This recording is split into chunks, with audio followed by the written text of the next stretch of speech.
Good evening, everyone. I'm delighted that so many of you have been able to virtually join us for this event organized by the Dublin Institute for Advanced Studies, or DIAS as we tend to call it, which forms part of our program for the Dublin Festival of History. My name is Luke Drury. I'm an emeritus professor in the School of Cosmic Physics, and I will be chairing tonight's lecture. I assume that not all of you may be familiar with DIAS, so before we start, let me just say a few words about us. We are an independent research organization conducting advanced research in a number of different areas. We study the rich heritage of the Celtic languages and their literatures and cultures. We seek to understand fundamental geophysical processes driving events such as the current volcanic eruption in La Palma. We study the formation of stars and planets, and we will be part of the next great space observatory, the James Webb Space Telescope, which we hope will be launched before the end of the year. And we work on fundamental mathematical principles and structures underpinning our theories of physics. So it's a broad range of fundamental research activity. If you want to find out more about our work, please log on to our website, www.dias.ie, where you can sign up for our newsletter and events announcements. Turning now to tonight's talk, it's my very great pleasure to introduce our speaker, Dr. Gisela Holter from the Center for Irish-German Studies at the University of Limerick. It is no exaggeration to say that Gisela and her colleagues have, over the last several years, established Limerick as the preeminent center for German cultural studies in Ireland. A particular interest of hers is the reception of German-speaking intellectuals in Ireland during the period we rather quaintly call the emergency, which she has documented in her groundbreaking book, An Irish Sanctuary. I was delighted to see that earlier this year, the German state recognized her work with the award of the Bundesverdienstkreuz, and I would like to take this opportunity to congratulate her on this well-deserved honor. At the end of her talk, Gisela will take some questions from participants. So if you have questions, can you please post them in the Q&A box, and I will try to collate them and put them to Gisela at the end. And we'll try and get through as many as we can, assuming time allows. So please feel free to post comments and information from tonight's talk on social media, if you feel like it. Our hashtag is DIASDiscovers. And with that, I would like to hand over to Gisela, and I look forward to the talk. So over to you, Gisela. Thanks very much, Luke. And thanks very much for the invitation. And I'm delighted to say a few words, to probably say quite a few words about the topic. And I have a PowerPoint presentation, but just as Luke said, I'd be really happy to answer questions in the end. And I'm really honored to talk here about this topic and delighted to be part of the Dublin Festival of History.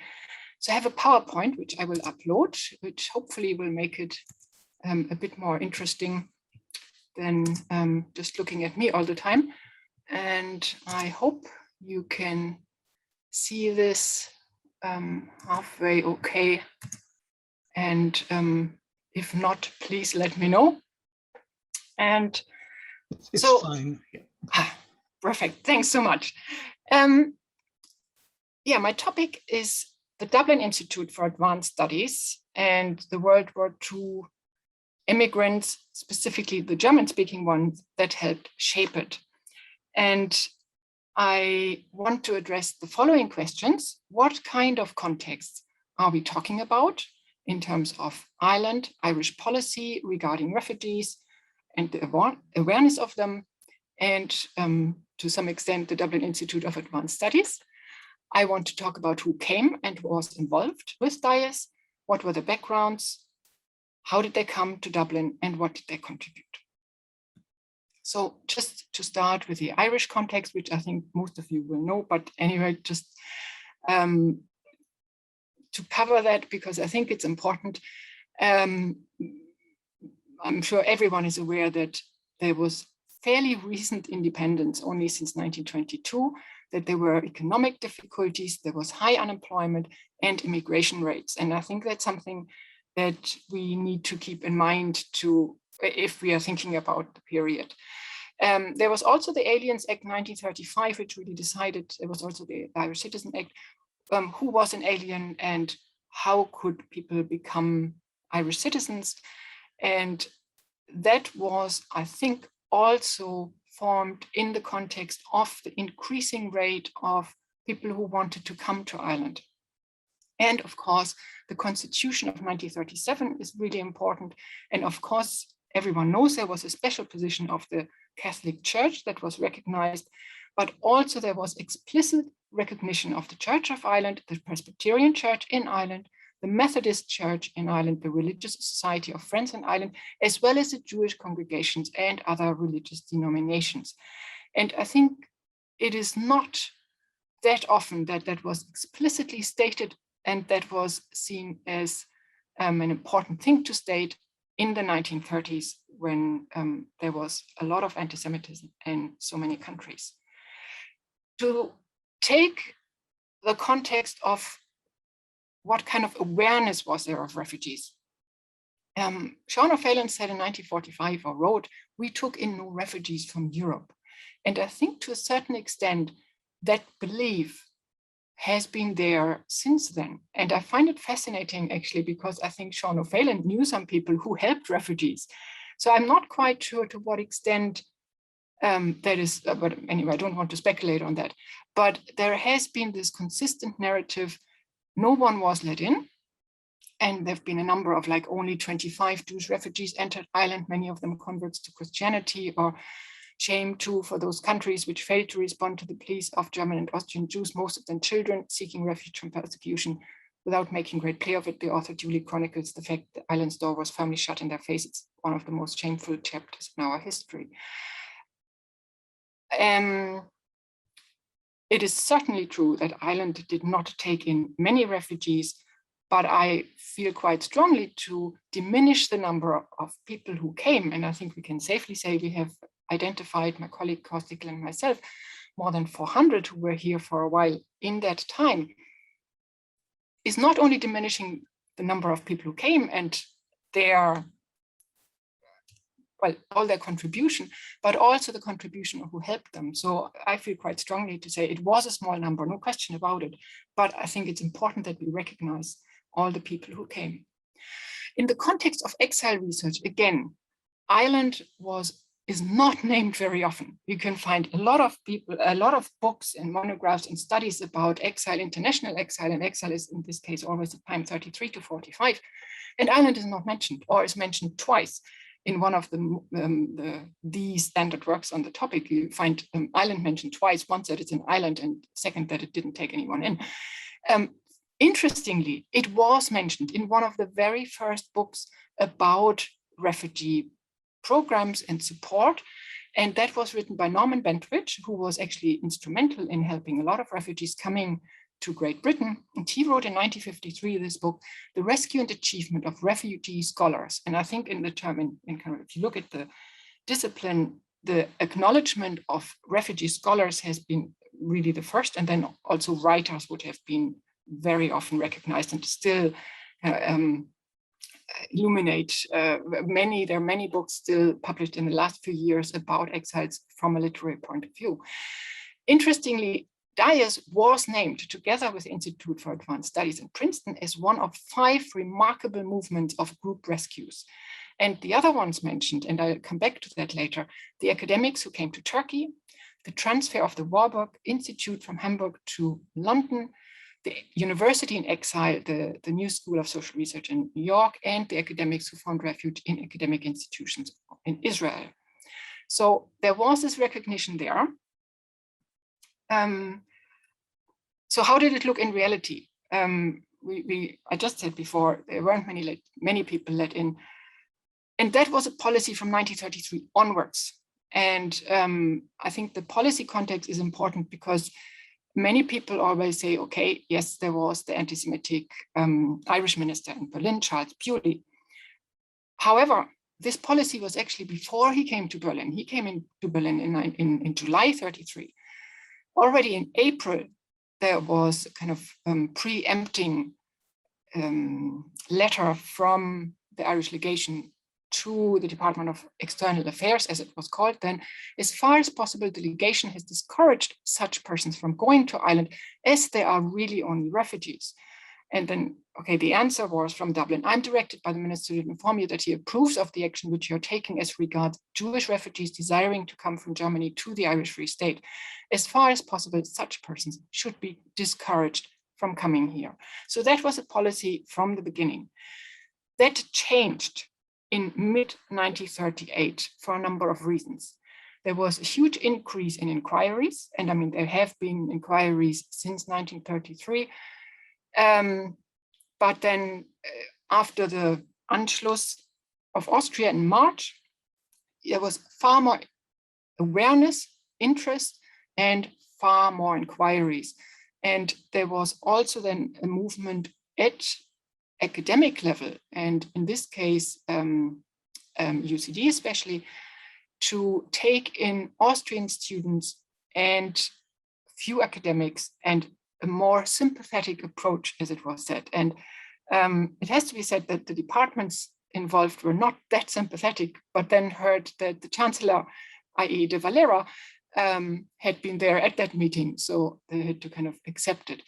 And then an Irish Coordinating Committee for Refugees was formed in November 1938. And initially, there was a permission for 90 people, 50 for agricultural training, and that meant taking people in for a short time, and that was particularly the Cagran group. Hubert Butler, you probably know about him.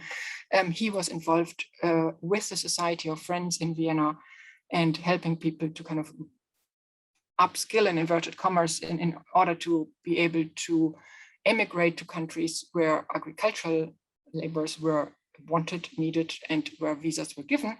So 50 people for agricultural training, 20 so-called guaranteed adults. That meant that someone was agreeing to take the responsibility that there wouldn't be a burden to the state, and 20 guaranteed children. And initially that was concentrating on non-Aryan Christians. Now this approach changed. And then there was a monthly quota that was instituted of people who were allowed to come. The context, of course, in this is Kristallnacht on the 9th of November. And also we should keep in mind that there was huge awareness of the persecution because of Kristallnacht, because that was international news everywhere. And at the same time, there was a permission in Great Britain to start with a Kindertransport, which brought 10,000 children to the UK, some of them actually to Northern Ireland. So we have to keep that context in mind. Two people of these initial guaranteed adults were actually Erwin Schrödinger and his wife. So setting up the Dublin Institute for Advanced Studies is, of course, due to one man, especially Eamon de Valera, and his vision and his interests, and his advisor, former lecturer, Whitaker, who was a professor of mathematics in Edinburgh. And the example to follow was the Princeton Institute for Advanced Studies that was founded in 1930, and that, of course, had Albert Einstein as the probably most famous academic there. And it wasn't universally welcomed, I think is fair to say. I mean, even in the discussion in 1940, there was a wonderful, at the Senate, there was this wonderful quote, which I couldn't resist putting up here. I believe if the Taoiseach were to consult almost anybody, either of the two universities in Dublin, he would find that nobody really likes this combination of mathematical physics and Celtic studies except the Taoiseach himself. It is his own idea, and nobody else, as far as I'm aware, likes it or wants it. I think this is not entirely true, and there were some voices supporting it, and it actually did pass. And of course, then it was there was an act to establish it. And the people who were in support of it also pointed out that in the times that were there in 1940 with the war, this was a hope of, well, this was a little lamp of learning and hope. And that was also due to the distinguished European scientists who were there. And of course, who was meant with that was Erwin Schrödinger. But while he wasn't there already then in 1940, Walter Heidler, whom I'll mention in a moment as well, he was already in the discussion from the beginning. Whitaker kind of really recommended him to de Valera. If Schrödinger and Heidler could both be got, Dublin would be the most important center of mathematical physics in the world. And so I will introduce the three key players, and that's of course Erwin Schrödinger, the one who is always remembered, though not as a refugee very often, but everyone knows him because of Schrödinger's death. And I don't think there is always awareness that he came as a refugee. And of course, he wasn't your standard refugee because he had been headhunted by Emil de Valera. There was also then Walter Heidler, and then Leo Pollak, who was then the director of the cosmic physics department or school. But there were other points of contact. And I think it is very important to name these points of contact as well, because I think they give us a better understanding of how interwoven and how international physics at the time, and hopefully still today, but I think it was a very special period and we sometimes forget about it. I think in the beginning of the 20th century, there was this great hope that physics would solve everything, that this was the beginning of a new era, and that this era would be a better one, would be a new dawn for humanity as well. There were great hopes associated with physics, and they came to a rather rapid end with the atomic bomb. So who were the other points of contact? That would have been Paul Ewald, Ludwig Hopf, Arnold Sommerfeld, Max Born. I will also mention Friedrich Mautner and Hermann Brück. And I also want to mention something that it tends to be forgotten, but I think should not be forgotten, the family members who came with the academics. So this is a wonderful picture. I think you have seen already 3 of them on the invitation. Paul Ewald was somehow cut off, but he was very important as well. He was in Belfast and he got the chair there in 1939, I think. And then the second person here is Max Born, then Walter Heidler, and then Erwin Schrödinger. And there is this lovely quote from Herbert Fröhlich, who also worked together closely with Heidler. Compared with now, clearly, the number of theoretical physicists was minute and personal relations played an important role. And I think this is something we should keep in mind. These people knew each other very well, had met all the time, and there was this great interest in meeting. And one of the key people who supported this network, who was at the very center of this network, was Arnold Sommerfeld. He was professor in Munich since 1906. He actually was the first candidate who was supposed to succeed Max Planck, who would have been the towering figure of German science at the time. And he turned it down, and Erwin Schrödinger got the professorship in Berlin. But it was Arnold Sommerfeld who had been called, and Arnold Sommerfeld also has 2 interesting distinctions. I don't think anyone else has been proposed for the Nobel Prize as often as he did, I think 84, 86 times, and didn't get it. And also, I think no one else had as many PhD students who did get Nobel Prizes than he. So he was a most successful PhD supervisor, but maybe even more important, in Munich, he managed to create the school of modern theoretical physics, in new school, where ideas were tried out, where there was a discussion, where people had support, and where he really looked after the students very well normally. And one of the people who did his PhD with him was Ludwig Hopf. He was not part of DIAS, but he did come as a refugee, in fact, as a refugee of distinction. to Trinity College Dublin in 1939.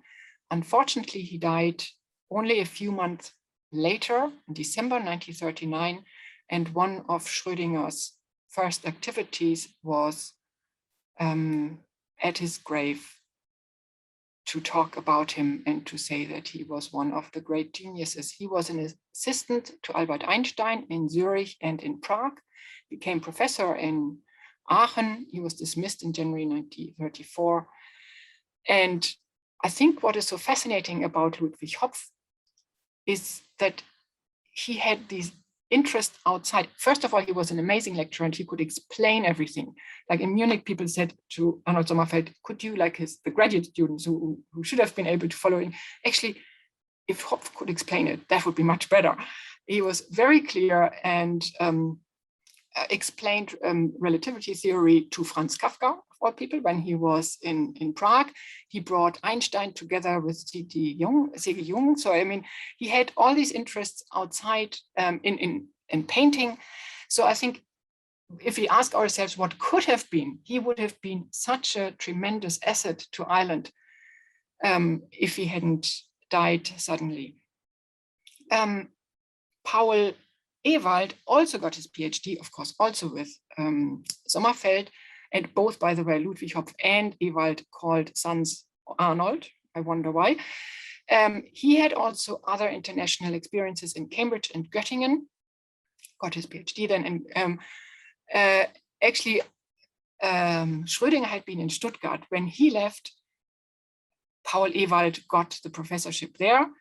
He was one of the few academics. There weren't many who resigned from their positions in 1933. He resigned as rector because he felt he couldn't go on with the new political regime. He continued as a professor for a while and then went to Cambridge in 1937 and then got the professorship in Belfast in 1939. He and Max Born, who was in Edinburgh, having gone there after Schrödinger turned down that position, would have been instrumental in the context. And the image I showed before with Heidler and with Schrödinger and Born and Ewald shows this kind of the interconnectedness. So he was, and I just kind of championed Munich as the place to go for physics. Göttingen was another one, and Copenhagen. These would have been the three centers for theoretical physics at the time. So he stayed in Edinburgh until 1953 and then returned to Germany and got the Nobel Prize in 1954. Briefly want to mention Friedrich Mautner. He was only for a short while in Dublin. He had got an assistantship with Ewald in Belfast. And again, this kind of exchange of collaborators, of graduate students. And then he came to DIAS, and he's one of the very few people. Schrödinger normally didn't publish with others, work with others. He wasn't that much into teaching, although he was an excellent teacher by all accounts. And then in 1946, he went on to Princeton University. A longer term impact of someone who didn't come in, so I didn't name him as one of the key people because I was focusing on the World War II period. Hermann Brück came also to Dublin and also, by the way, did his PhD under Sommerfeld. He had been working at the Vatican Observatory in 1936, then came to Cambridge in 1937, and then to Dublin in 1947, and became, he was in charge of the Danzig Observatory, and then went to Edinburgh to become the Astronomer Royal for Scotland. He married Irish astronomer Mary Conway. So our key people now. Erwin Schrödinger. He got his PhD in Vienna. He was for short periods in Jena, in Stuttgart, in Breslau, and then for a longer period in Zurich. And he became 1920. He became Planck's successor. I messed up here with the years. And then in 1933, following political developments, i.e. Hitler rising to power, he was not impressed. And when Frederick Lindemann, professor of physics, who had been in Germany as a student prior to World War I, came to inquire about academics who needed to leave. And he had in mind Schrödinger's assistant, particularly Fritz London. And he mentioned to Schrödinger that he was still thinking about it, whether he should come to, and Schrödinger said accordingly, no, if he doesn't want to, well, I wouldn't think I would come to Oxford. I would like to leave Berlin. And so Frederick Lindemann was delighted with that, because Schrödinger was seen as the kind of one of the key physicists at the time, although he hadn't got the Nobel Prize. That was later in 1933 at that stage. So he arranged a fellowship for him. And I think what we need to keep in mind was that the academics were among the first to be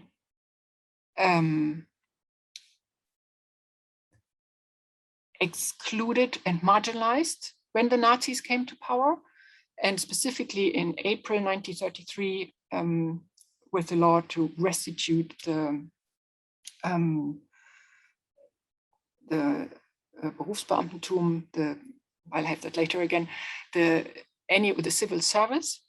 And immediately there was the Academic Assistance Council founded by academics in Britain. It was later named then the Society for the Protection of Science and Learning. Ernest Rutherford was the first person in charge of it. And I think this association is something, it still exists, by the way, something that we really need to credit for. There were some other academic networks that helped, but I think the Society for the Protection of Science and Learning were really the most important, especially in the British and Irish context, of placing people, of helping people. And it is really something that the academic community nowadays might want to think about sometimes, in terms of a lot of academics in Britain kind of supported that also financially and helped colleagues. He later actually had an offer, Schrödinger had an offer later to go to Princeton, but he turned that down, and there are a number of reasons probably for that, and came to Oxford. And when he was in Oxford, the announcement came that he, together with Paul Dirac, got the Nobel Prize in Physics. It was in November. However, the time in Oxford was not ideal, probably, for Schrödinger. There are also a number of reasons for that. We could discuss them later. And he took a professorship that was offered in Graz in 1936. And nowadays, of course, we can only say, how could he? Why did he? What was the reason for that? Schrödinger was a very proud Austrian and missed Austria for sure. He wasn't entirely happy in Oxford. Politically, that was not a very good move.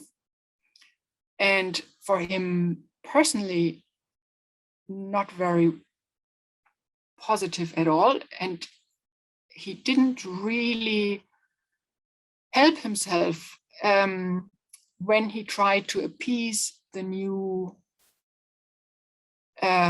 political situation after the Anschluss with a letter that was published in the newspaper of the time, the Grazer Tagespost, kind of contrite confession, where he urged his fellow Austrians to vote, of course, yes, in the plebiscite for the that Austria should join Germany. And that was also noted later in Nature. So internationally, where Schrödinger would have been known as anti-Nazi, that was a really strange move. And it was assumed that he did that under duress. Schrödinger probably didn't expect it to be published. It didn't help because as soon as the plebiscite was over, and just when he was in Berlin to celebrate Max Planck's 80th birthday, he was informed that he lost the honorary professorship in Vienna, and a few months later, he was also dismissed in Graz. What I think is important as well, though, and something that I found fascinating, because you kind of wonder, what was he about? Was he kind of, I mean, okay, he was not very political. One can say that. We, of course, always have our perspective in mind that is informed by our knowledge of what happened afterwards, that we can't quite ask Schrodinger to have at his time because he couldn't have. What I found fascinating in the files that I found, that he had come to attention already of the German consul in Graz in 1938 in January, so before anything. And they contacted the Gestapo in Berlin because they knew he was a professor from Berlin. And he had come to attention because he was arguing in Graz at the university for the employment of a German academic who had been in a concentration camp. And he said that it was probably nothing negative that led him to be in the concentration camp, and that he was clearly very, very vocal in his criticism of Nazi politics. And they wanted to take away his citizenship, which of course at that time was a little bit, was not quite the issue. What I also found fascinating was that the Gestapo in Berlin said, we can't really find much information about him and we don't know where he lived or where his relatives are. So in terms of information policy, amazing. However, it was absolutely clear who he was then after the Nazis took Austria over. And so he had burned his bridges to some extent with the international community, and in Oxford, he was no longer really welcome. He did go back anyway, but he was severely criticized, and he tried to defend himself a little bit later on for this letter and said, I wanted to be free. And in fact, he was close to losing his passport, of losing any way of leaving. And he went to Rome. He was a member of the Papal Academy. And that's where the offer from de Valera reached him to become, no, he was still in Graz when he got the information. But he went to Rome and then met de Valera in Geneva, and de Valera was there due to the League of Nations. So he agreed to come. That was in the end of 1938, arrived in Ireland after visiting professorship in Ghent in October, lectured first in the National University of Ireland, got a professorship at the Royal Irish Academy, I think one of the very few professorships of the Royal Irish Academy. It was really just to tie him over until the Dublin School for Advanced Studies was opened. And he was then the first director of the School of Theoretical Physics in June 1940. And of course, one of the things we always associate with Erwin Schrödinger are his lectures, What is Life? And there was this lovely quote in Times magazine in 1943, only in Ireland really, and the huge impact that these lectures already had at a time where everyone wanted to come. And they had to be repeated because they were so popular. But of course, the publication of these lectures, What is Life, published in 1944, had far more impact, or what we always know, it inspired Watson, Crick, Wilkin in their work on the structure of the DNA. He wasn't a natural administrator. It was not something he really enjoyed, and he stepped down as director in 1940. Actually, he stepped down in 1945, in December 1945, and Heitler took over. And then 10 years later, he returned to Vienna after 17 very successful years in Dublin, where he really brought people like Born, like Dirac, and I mean, I should have named probably far more international physicists whom he brought to Ireland, and he really put Ireland on the map in academic terms, but he wasn't alone. And Walter Heidler should really be remembered as well, not only as a second director, but he was someone who really worked less in the limelight than Schrodinger, who was also interested in many things outside academia. But certainly in terms of the academic work, Walter Heidler is the one who should be far more known. And I know that there have been some attempts to rectify the situation. He stayed in Dublin until 1949 and then took over the professorship for theoretical physics and the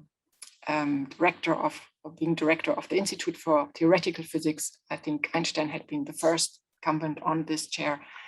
So it is clear he was definitely absolutely high caliber candidate as well. Not as well known, but probably he should be better known. And then there was Leo Pollak and global warming and big data. I think on the global warming, he already wrote about global warming in the 50s, and Luke can tell us more about it afterwards. So really fascinating character. Him from Prague had been there most, and very unusual, because if you look at the CVs of all these physicists, most of them had been in many places, many universities, and had been constantly kind of moving around, meeting up. Leo Pollak had been really very established in Prague, met Einstein there, by the way. And when it was clear that due to his Jewish background, his position became untenable, he contacted the Society for the Protection of Science and Learning, and then got an offer to come to London, but it was only a 6-month contract. So he looked around, and then there had been an opening where there was a position for the Irish Meteorological Service, but initially the age limit was 50, I think, and Pollak was older, but then they increased it, and he got the position. Now, the interesting thing about this is that the Irish Meteorological Service was founded only in 1936. I found that fascinating. Until then, it was run by Great Britain. And it became more important when the flight service from Foynes to the US started in October 1939. So he went to Foynes first and then moved later on back to Dublin. By the way, also to Clontarf, like Heitler, Schrodinger, and Pollak all lived quite close to each other. He had a meeting with De Valera in 1943, was probably asked to write the memo, at least he did, and proposed the establishment of a school of geophysics. And then that was called School of Cosmic Physics, and was added in 1947 to the School of Celtic Studies and the School of Theoretical Physics. And then together with 2 other professors, Lajos Janossi, who, by the way, had also been in Berlin until 1936, so and also left for political reasons, and Hermann Brück, and retired in 1963. So these would have been the 3 absolutely essential people in the building up, in the establishment of the physics part of the Dublin Institute for Advanced Studies. And I'm thankful to Luke Drury for this photo, because it shows to some extent also the German background, German language background that continued. Of course, among each other, they would have talked German, not if people who didn't speak German were present, but probably memos and so on were in German. And here is Leo Pollak's folder on renovating number 5 Marion Square, where the School of Cosmic Physics were at home, and what was there. And actually Pollak brought over with him a lot of meteorological books and material that wouldn't have been available and was really essential in building up the meteorological services. But they weren't only the academics. They were, of course, also the family members. And in Schrödinger case, that was a bit unusual. It caused some questions among the civil service when they came. It wasn't only Annie Schrödinger who came with her husband, but also Hilde March and Schrödinger's and Hilde March's daughter, Ruth. Walter Heidler came with his sister, Dr. Anne-Rose Heidler. And I mean, in the 1920s, it wasn't very often that women got a PhD. So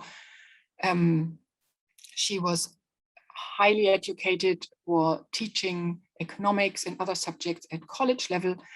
And after she had to leave her position in 1933, she founded a Jewish orphanage. When she came to England, thanks to her brother's position in Bristol, she came then also with him to Ireland and stayed on, actually, you know, that I mentioned that Walter Heidler went to Zurich. His sister and his mother both stayed on in Dublin and died in Dublin. And she taught at Alexandra College in Dublin from 1948 onwards. Pollak came with his wife, Johanna Pollak, and Ewald came with his mother, Clara Ewald, who actually painted quite a few physicists, was really acknowledged and a renowned portrait painter, and his wife, Ella. So there were many others. I'd love to talk about more, but I think I might not. But Dr. Ludwig Biller, I have every right of mentioning, because he also contributed to DIAS, but to the School of Celtic Studies with his Codices Patriciani Latini, a descriptive catalogue of Latin manuscripts. He became an authority of St. Patrick. He was one of the few refugees who came to Ireland who had no Jewish background. He said that as a true follower of the Austrian government and a strong enemy of the National Socialists, he couldn't stay, and he left Austria in March and became then later on a chair in UCD, but only in the late 40s. And until then, he had a lecturer position and was also helped by the Society for the Protection of Science and Learning. And Professor Ernst Levy, he wasn't really involved very much with DIAS, but was actually helped very much in coming to Ireland by Osmond Bergen, the first director of the School of Celtic Studies, who himself had studied in Berlin, because strange as it probably sounds today, Berlin was a place where a lot of Celtic scholars, Irish Celtic scholars, went to study Celtic studies. And Osmond Bergen had been one of them. And then he published a book in German. I always find that fascinating. In 1942, Der Bau der europäischen Sprachen, so structure of European languages. And he published that in 1942, thanks to the Royal Irish Academy. And there was also then the Royal Irish Academy that offered him a professorship in 1947. But again, I think that was really only to tie him over and to support him financially a bit more. But he should be remembered as the first professor in Finnish languages in Berlin and as a teacher of Walter Benjamin. The refugees who came were acknowledged and were honored, for example, by the Royal Irish Academy. Erwin Schrödinger had already been elected as an honorary member in 1931 before his Nobel Prize. It's easier to give people memberships, of course, afterwards, but he got it before. And then in 1940, got honorary doctorates in Trinity and UCD, National University of Ireland.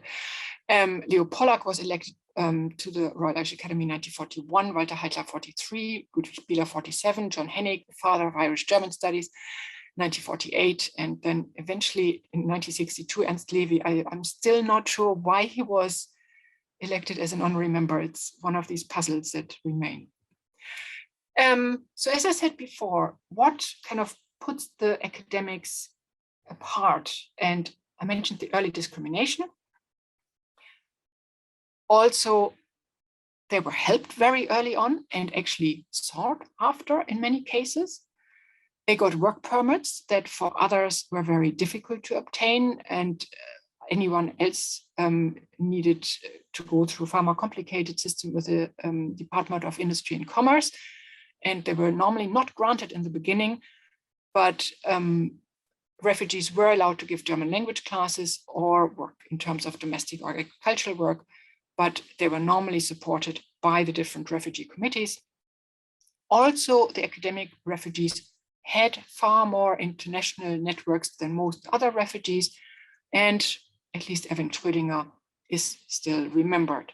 And just a quick look at other countries. And I mentioned earlier Turkey, and in Turkey, it is very much remembered that there was a huge impact of the refugee scholars. And it was said that they totally transformed Turkey's higher education in the sciences, professions, humanities, and the arts. They also re-engineered its public health, library, legal, engineering, and administrative practices. Now, that's clearly not the case in Ireland. There were some lecturers, as I mentioned, also in Trinity, in UCD, mainly, I would say, in DIAS, but there was no real overall impact, although I'll mention a few more in a moment. But there were about 300 refugee academics in Turkey, so it was a completely different amount of people who could have an impact. And in Portugal, I think if you look at that, that's quite interesting because there are many similarities to Ireland. It was a fairly poor country. There were high immigration numbers. Catholic country, it was neutral in the Second World War. And before 1938, neither country had many refugees. But Portugal received between 13,000 and 15,000 refugees from Nazi Germany. And most of them, well, 1939, 1940, 1941. And thousands of them actually due to one diplomat who gave out visas against instructions. But there was also more support once refugees came to Portugal from the state and from aid committees. So overall assessment, there was policy developed towards immigrants. There was clearly an impact also in the Irish Jewish community, and especially the progressive Jewish community that was founded after the Second World War. And the first wedding, for example, was between two refugees.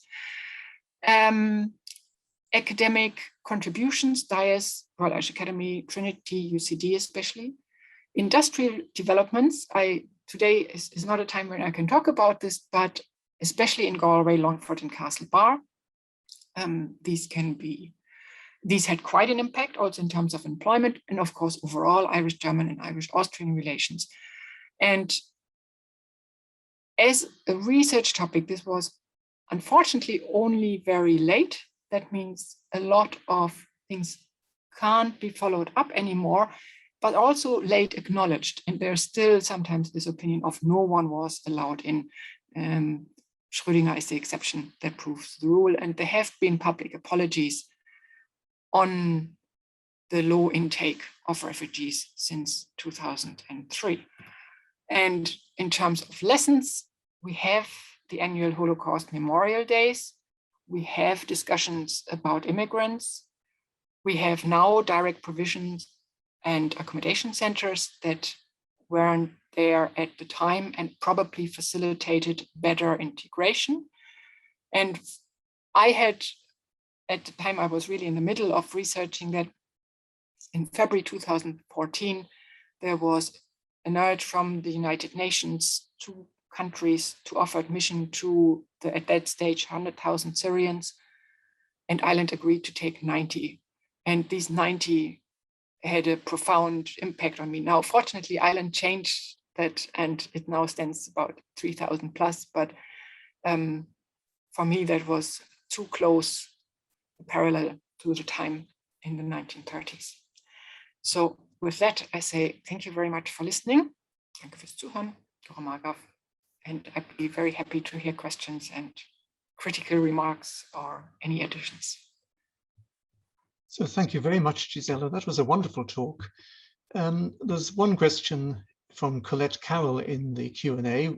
She wants to know, is Ludwig Hopf buried here in Dublin? I think he's in Mount Jerome, is he? Absolutely, he's in Mount Jerome, and there's a lovely tradition to go there at the day he died, in the late December, 21st of December. And if people want to join, just contact me.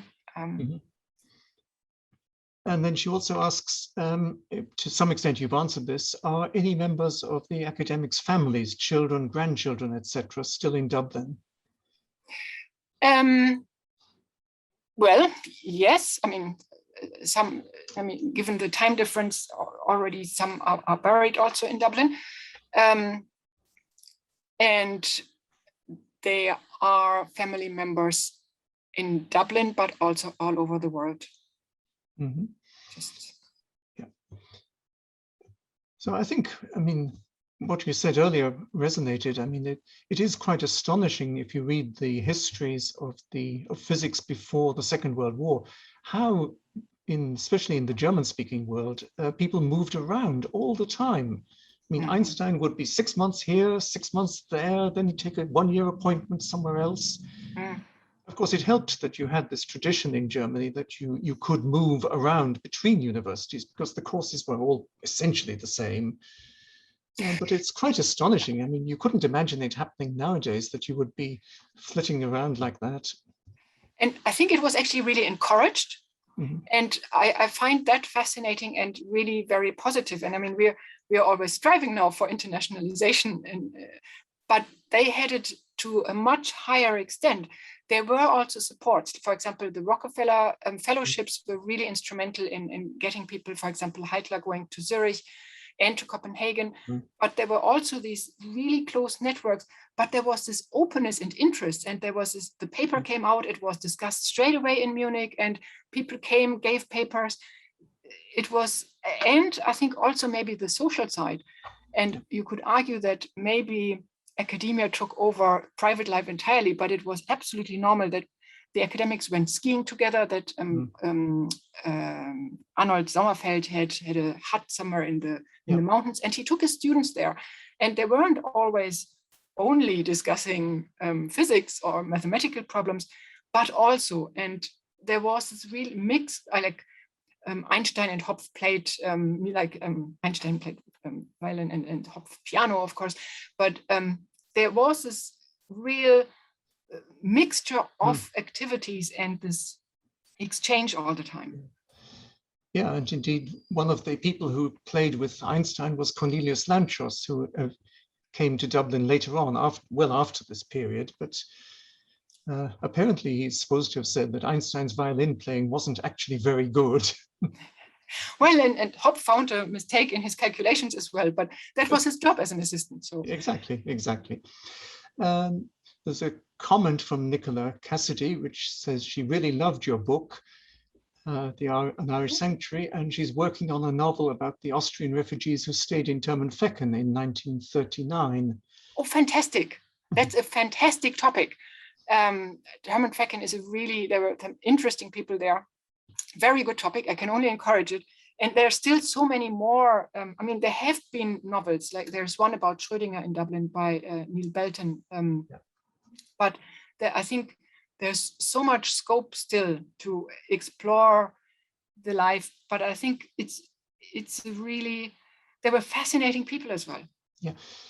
And I think, I mean, it's important to make the point, I think, that German-speaking intellectuals were all over Central Europe. I mean, German was a major intellectual language at the time.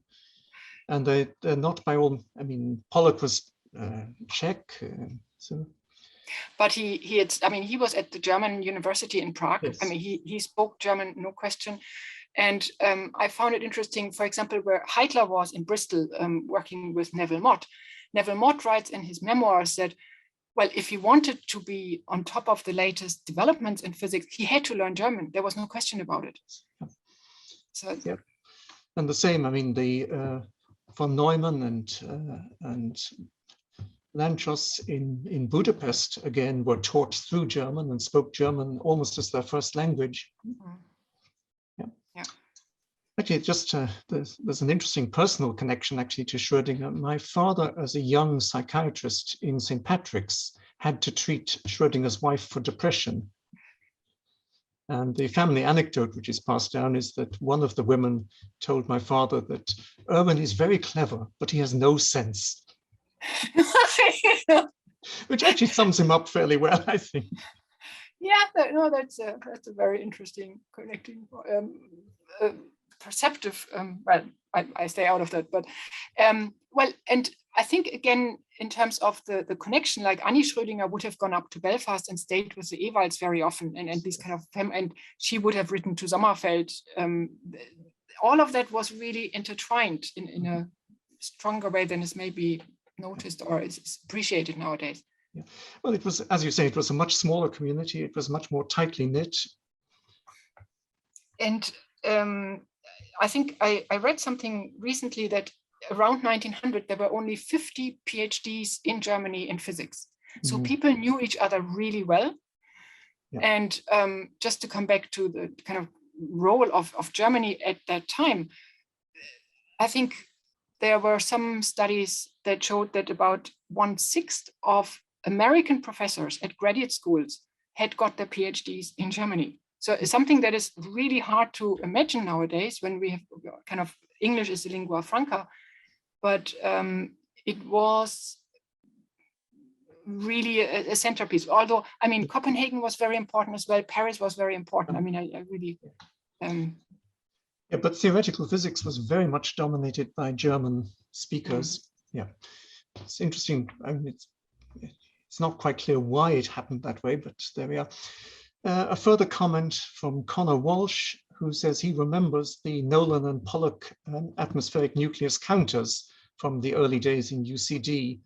And of course, it then led to the establishment of things like the Macehead Atmospheric Monitoring Station, which is still doing very useful work. So that's another impact. That seems to be all the... yeah. Oh, there's a question from Sinead. Of the 400 people who came, how many roughly were academics or students?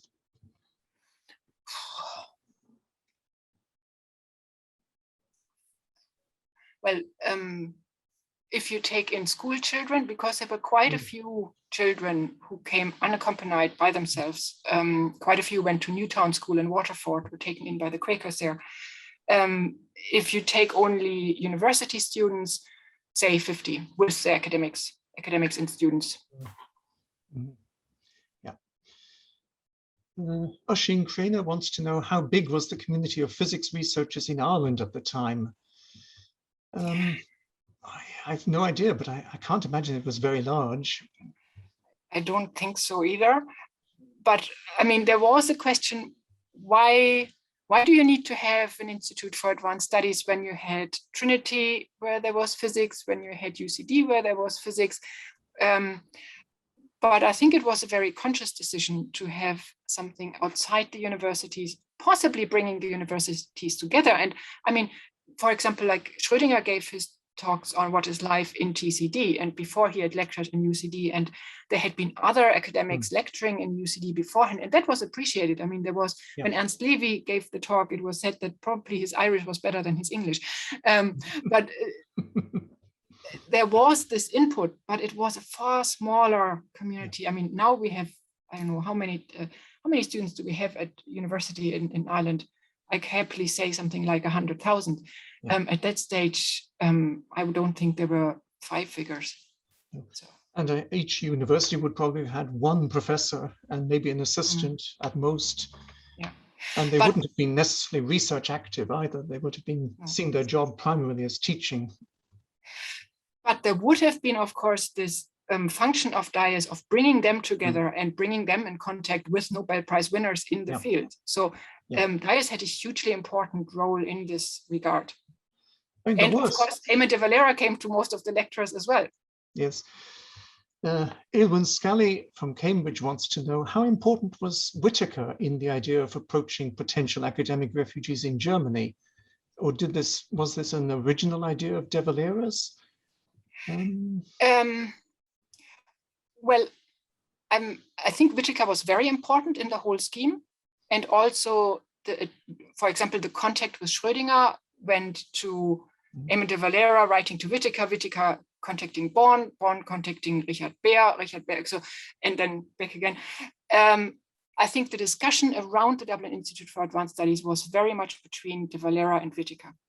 So I think he was crucial, and I think he really tried to help a lot of refugees to get out of Germany as well.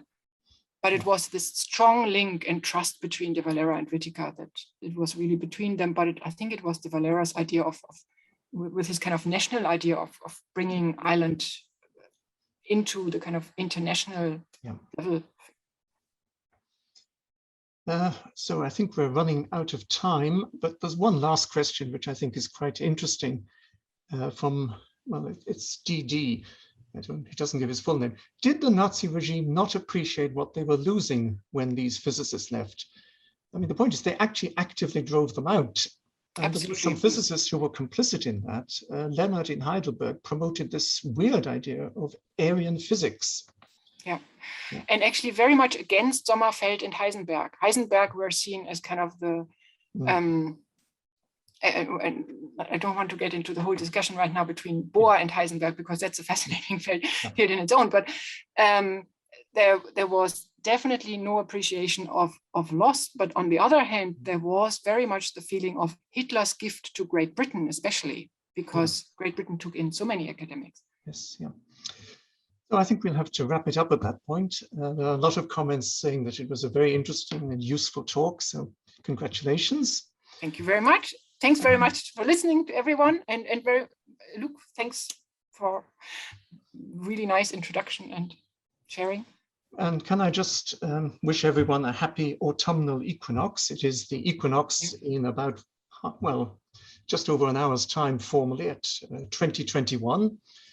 And we're also exactly halfway through the Feast of the Tabernacles if you're an Orthodox Jew. So thank you, everybody. And with that, we'll wrap it up.